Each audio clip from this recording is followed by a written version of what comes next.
Selamat pagi, saatnya bersama Alethea Voice, sebuah program yang membangun keberanian dan percaya diri siswa, informatif dan penuh inspiratif.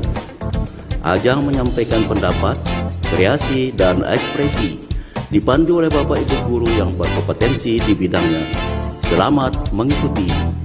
Bersama Alethea, meraih prestasi gemilang.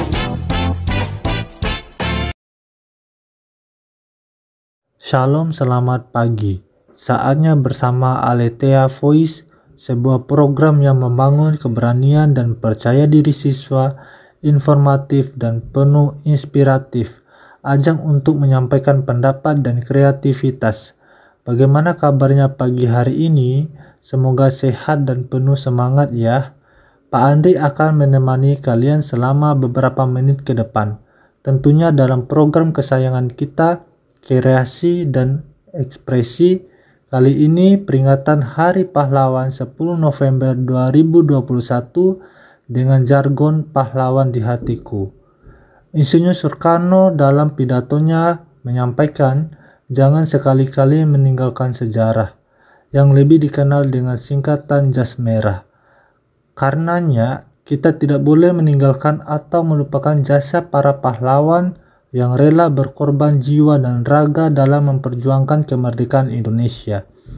Peringatan Hari Pahlawan penting untuk diperingati, agar generasi muda dapat mengerti dan memahami sejarah para pahlawan yang berjuang melawan penjajah.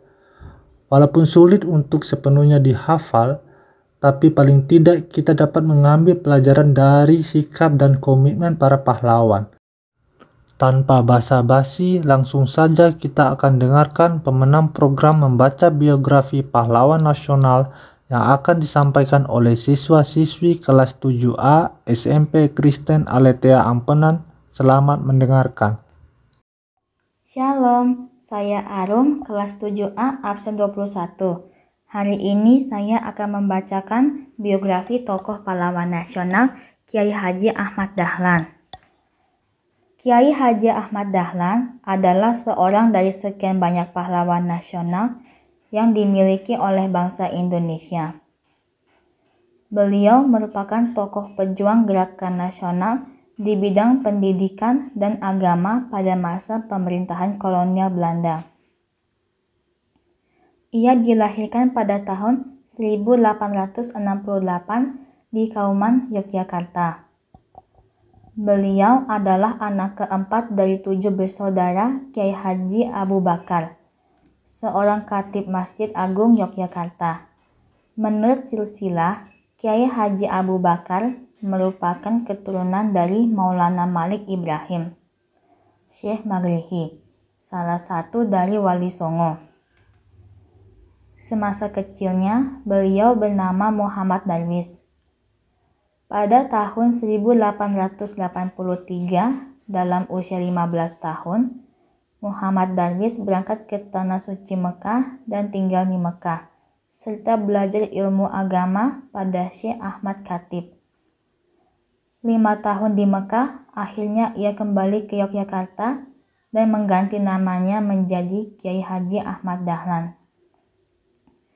Beliau selalu tetap belajar pada para ulama, terutama ilmu tafsir, hadis, bahasa Arab, dan ilmu fikih. Pada tahun 1902, di usia 32 tahun, beliau kembali ke Mekah untuk kedua kalinya. Dengan bantuan Kiai Haji Bakir bertemu dengan Muhammad Rashid, seorang ahli dalam modernisasi Islam. Sepulangnya dari Tanah Suci, ayahnya wafat. Kemudian beliau ditunjuk sebagai pengganti khatib di Masjid Agung. Beliau adalah seorang yang tidak mau berhenti belajar. Di waktu luang, senang belajar ilmu falak dan ilmu hisab.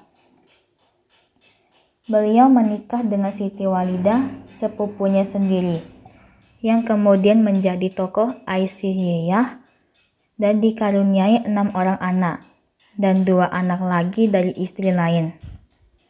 Berdirinya Muhammadiyah akibat dari umat Islam pada waktu itu banyak mengalami kemunduran karena jarang adanya aktivitas umat. juga minimnya pengajaran agama di sekolah dan kantor pemerintah. Sekolah ini bernama Muhammadiyah, yang artinya Jemaat Muhammad atau pengikut Muhammad. Para murid belajar seperti sekolah zaman sekarang. Selanjutnya, beliau mendirikan organisasi Muhammadiyah pada tanggal 18 November 1912. Organisasi ini menentang adanya bidah dan khurafat dan tidak terikat pada salah satu mazhab. Pada tanggal 22 Agustus 1914, Belanda mengakui dan mengizinkan berdirinya Muhammadiyah. Perkembangan selanjutnya, Kiai Haji Ahmad Dahlan rajin mengadakan tabliq dan aktif mengajar di sekolah Muhammadiyah. Kongres Budi Utomo di Yogyakarta memudahkan berdirinya cabang hingga keluar Pulau Jawa. Akhirnya, organisasi Muhammadiyah tersebar di seluruh pulau-pulau besar di Indonesia. Untuk memudahkan pengenalan tentang Muhammadiyah, didirikan majalah Suara Muhammadiyah dalam bahasa Jawa dan bahasa Melayu Indonesia yang terbit sebulan sekali. Bersama sang istri, beliau juga mendirikan perkumpulan Sopo Tresno untuk pembinaan kaum perempuan yang akhirnya diubah menjadi Aisyiyah pada tahun 1917.